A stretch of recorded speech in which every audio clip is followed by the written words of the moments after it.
Ndabaramukije mbifuriza ibihe byiza aho muri hose mu nce zigiye zitandukanye. Uyu munsi rero nk'uko mumaze kubimenyera ndabagezaho inkuru nabateguriye. Gusa mbere yuko nyibagezaho banza ukande subscribe nimba utarayikanda, ubundi ubane nanjye muri iyi video.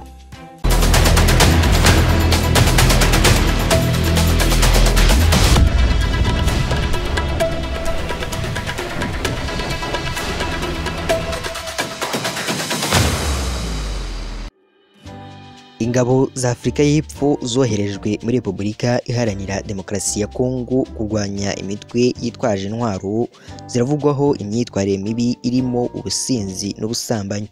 Iby'iyi myitwarire byamenyekanye nyuma y'ibaruwa yinubira iyi myitwarire mibi iheruka kwandikirwa diviziyo ishinzwe ibikorwa bya ziriya ngabo ifite icyicaro gikuru i Pretoria. Ingabo za SANDF zivugwaho imyitwarire mibi n'izikorera i Beni mu ntara ya Kivu y'Amajyaruguru. Muri iyo baruwa ingabo za Afurika y'Epfo zishinjwa gutera inda abagore b'Abanyekongo, gusambana hagati yazo ndetse no guta akazi zikajya kwinezeza mu tubari. Amakuru avuga ko hari umwe mu basirikare uheruka kwishyura umwe mu bagore b'Abanyekongo 26,000 by'amarandi yo kwita ku mwana babyaranye yirinda ko yamujyana imbere y'amategeko.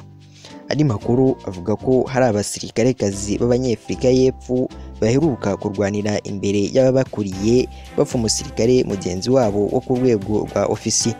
Igisirikare cya Afurika y'Epfo biciye mu muvugizi wacyo Sifiwe Dlamini cyemeza ko mu basirikare bacyo bari muri RDC hari imyitwarire mibi, gusa kivuga ko kitazihanganira iyo myitwarire mibi.